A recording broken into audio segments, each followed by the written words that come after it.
it is from those who claim to follow it or from those who attack it without knowing what's in it. The Quran al-Kareem, it is a guide that will show not just humanity, but the universe itself, what it means to become truthful, what it means to become a servant of Allah subhanahu wa ta'ala. The jinn said to their people, إِنَّا سَمِعْنَا كِتَابًا أُنزِلَ مِنْ بَعْدِ مُوسَى. We heard a book. The jinn themselves, they listened to it. They understood what it was.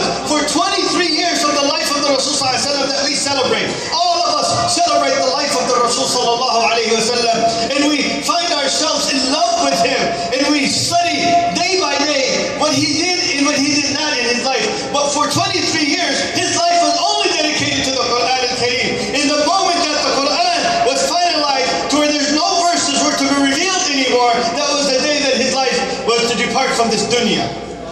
He was not to live again after that. After Allah subhanahu wa ta'ala said, اليوم أكملت لكم دينكم وأتممت عليكم نعمتي ورضيت لكم الإسلام دينا. And on this day I have fulfilled all of my abundance to you in ni'mah. And there is no halal or haram to come after this ayah. Then the mission was over. The mission had ended. And our lives is only worthy enough as long as the Quran al-Kareem is our guide and our map. It is that roadmap that brings us to safety and salvation on the day of judgment. It would be said that for 29 nights you stood strong for an hour plus, listening to verses and crying with those verses and listening when Allah subhanahu wa ta'ala addressed you as Ya ayyuhal ladina amanu, O those who believe. And you responded, I am amongst those who have believed.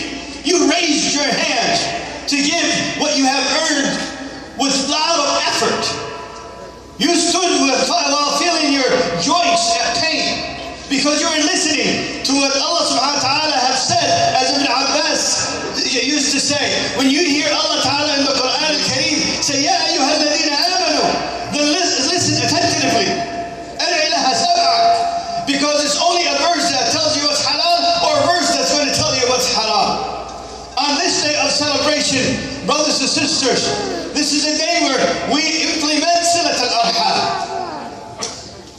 We connect to our family ties.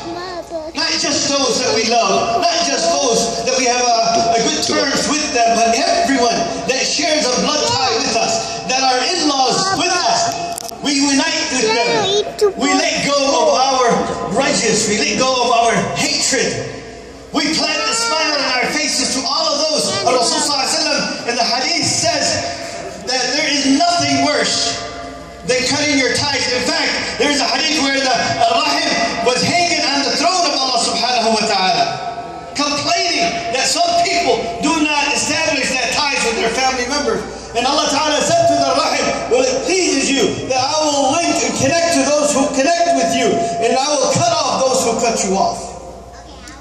Cutting off family ties is destruction on the face of earth. أَمْ حَسِبْتُمْ أَمْ تُفْسِدُوا فِي الْأَرْضِ وَتُقَطِّعُوا أَرْحَامَكُمْ. Those families that you have not talked to for a long time. Useful phones will be those that call those families and greet them with this Eid. Because this is an Eid where Allah Ta'ala has wanted you to celebrate. And you cannot celebrate it with only your small circle. You have to celebrate it at large with your neighbors, with your loved ones, with your co-workers. As you create that Silat al-Rahim, you remember that this deen is all about manners and that your neighbors have a right on you. So it is not just a celebration amongst Muslims alone. It is a celebration amongst all of those that you meet so you can greet. You walk the street and you let those people know that today is a day where Muslims celebrate life, not death. Celebrate peace, not war. Celebrate unity, not divide. Celebrate beauty, not hate. Celebrate family. Celebrate the truth, where the world connects with the hereafter. Where the Rasul sallallahu alayhi wa sallam called on every living species to have a day. This is a day for every living species. A day where He called the salah even to be on the outside of the masajid so the universe can hear the calls. Where the camels were to be brought so the animals can share the joy. Where you say Allahu Akbar, where the universe hears that there's only one that is great. This is a day where you walk out of this masjid declaring to everyone that I am an asset to life, not a threat. And those who are threats, they're equally threats to our deen, not just to those who hate our deen. Brothers and sisters, we celebrate today, declaring that our efforts are rewarded with good deeds. And our good deeds are rewarded with more good deeds. We don't stop. Rasul said in the hadith, وَالْحَسَنَةُ تَدْعُ أُخْتَهَا. If you want to know if your Ramadan has been accepted, then test what you do after Ramadan. See what comes after that. Because if your good deeds were accepted, they will invite you to do more of those good deeds. And amongst those more good deeds is you fast 6 days of Shawwal to complete the fasting of the year. If you fast the 6 days of Shawwal with the 29 days of Ramadan, it will be equivalent to fasting the whole year. And this is a prep to fasting because one of the most beloved actions that you can do in life. Wallahi, those who constantly fast, if they're depriving themselves from al-halal, they will never engage in haram. Let me repeat that. Those who deprive themselves from what is halal in life, they will not engage in what's haram in life. The haram only can penetrate when we are excessively engaging in what's halal. The Sahaba used to say that they used to stay away from al-mubah and the things that are permissible, so they will not engage in what's haram. Because that's what the shaitan does. The shayateen that are back, they're roaming amongst us now. So let them know that you have been trained for so many days to fight off those temptations, to fight off those urges to do things that you should not be doing. You know, those temptations of your eyesight and your hearing, those temptations of earning more from what is not permissible, those temptations in walking to places that you should not be involved in or found at, that you will declare that you will be where Allah wants you to be, and He will not miss you at those places that He requires you to be, and He will not see you at places where He has forbidden you to go to. This is what celebration is all about. Celebration is about increasing your hasanats. This life is all about taking that walk to a destination where there is purity in it, forgiveness, joy, rivers of honey and milk and water and wine, mansions of gold and silver, and servants surround you that are there to serve you, and your spouse is with you to only show you the best of them, and Allah to speak to you, to where there is nothing more beautiful than for you to look at the face of Allah subhanahu wa ta'ala on a day also where you get to see those who you love that you did not get to see in this dunya. That generation that established this deen that we have, that we're honored to embrace. A day that you will get to meet the Rasul sallallahu alayhi wa sallam, the man that you say constantly, Ashhadu anna Muhammadan Rasulullah. The day that you will get to meet Abu Bakr and Umar and Uthman and Ali, the people that the Rasul sallallahu alayhi wa sallam called his companions, and those that Allah subhanahu wa ta'ala said in the Quran al-Kareem that He is pleased with them. Today we celebrate them as we celebrate ourselves, and we celebrate our children for the future, inshallah subhanahu wa ta'ala. Allahu Akbar, Allahu Akbar, Allahu Akbar. Bring this word alive. Let you feel that there is nothing greater than Allah ta'ala. Part of this meeting is that you trust that there is no harm will come upon you if Allah ta'ala is your protector. Part of our weakness is that we put too much emphasis in our surroundings and the people that we engage with, that we fear or we hope. We declare as Muslims that there is no fear except from Allah, and there is no hope except from Allah subhanahu wa ta'ala. لَنْ يُصِيبَنَا إِلَّا مَا كَتَبَ اللَّهُ لَنَا هُوَ مَوْلَانَا. He is the one that protects us, sustains us. Our earnings are in His hands. Our future is under His control. Our survivor is under His And our death is whenever He wishes. So with that, I walk my walk knowing that I walk it with Allah Ta'ala. I only gaze in the future to where Allah Ta'ala deems for me to reach. And I only settle where Allah Subhanahu wa Ta'ala has allowed me to settle. From morning till night, I declare that I live my day with Allah Ta'ala. I open my eyes declaring I will pray my Fajr on time.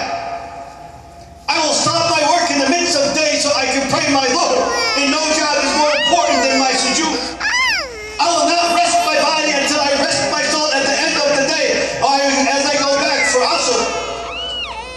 I will not start my night except with what I started my day, with Salah at Maghrib, and I will not put my head to sleep until my soul rests with peace, with an Isha. I will not find a day where I pray late. I will pay my zakah, for I done so in Ramadan. I will continue to give sadaqah, for the only way for me to enhance my income is to invest with the one that owes my income. I will focus that there's only one destination that my eye looks at to, and that is Mecca. And where my mother settles on my direction is al-Qura. And I will not turn left or right or east or west. But my focus is where His house is. And my settlement is our next house that settles next to my home. This is what La ilaha illallah means. That there is no one worthy in my life that I care for. No one worthy in my life that I love. No one worthy in my life that I fear. No one worthy in my life that I hope. No one worthy in my life that I mention. No one worthy in my life that I obey except Allah. And for that, I say Allahu Akbar, Allahu Akbar, Allahu Akbar, Allahu Akbar, Allahu Akbar, Allahu Akbar. أقول ما تسمعون وأستغفر الله لي ولكم فاستغفروه إنه هو الغفور الرحيم.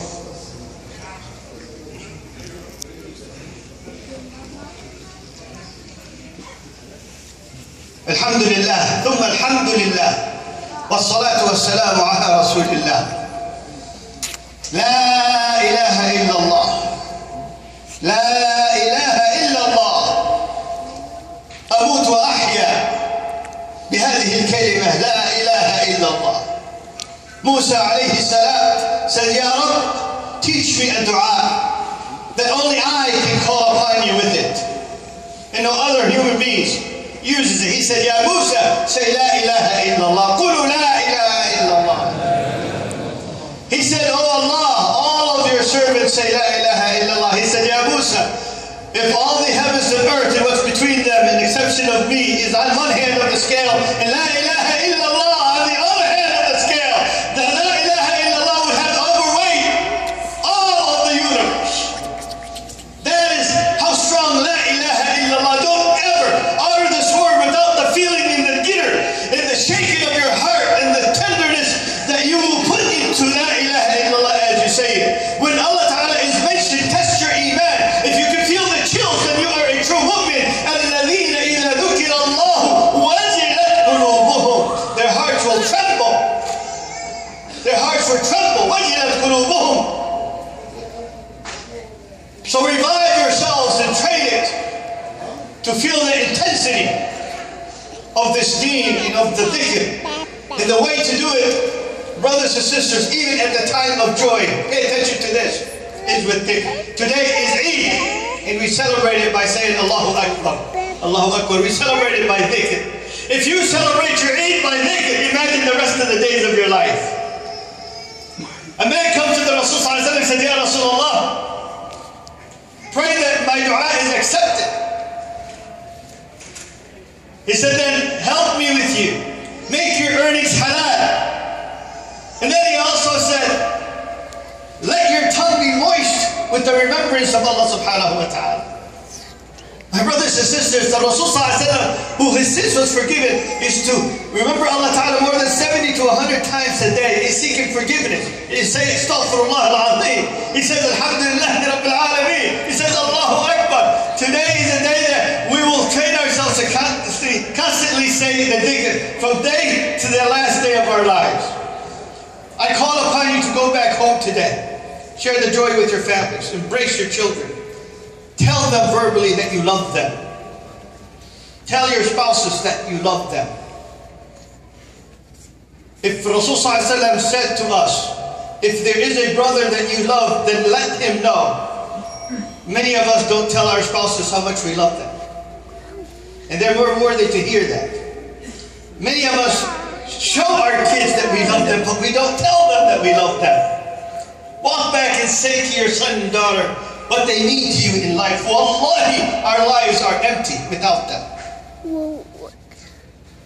If you have parents still alive, then say Alhamdulillah. For many of us, we can't say to our parents today we love them.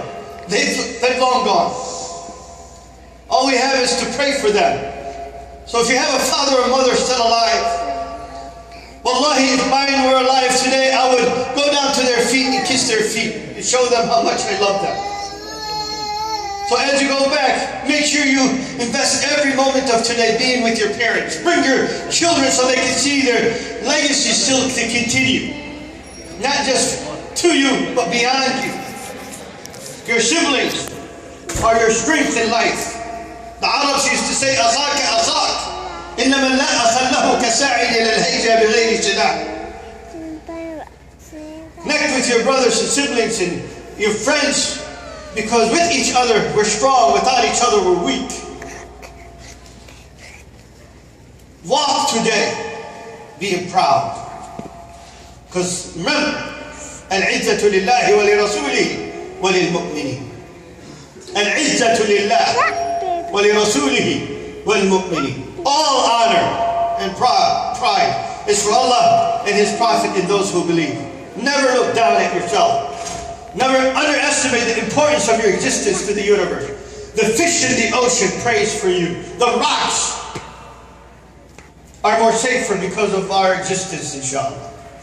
So walk with these blessings of today. I ask Allah by His names and attributes that the ummah will unite, and all the pain and agony that they're going through will go away. اللهم احفظ إخواننا في فلسطين وانصرهم نصرا مؤزرا يا كريم. اللهم انصر إخواننا في فلسطين. اللهم كن لهم يا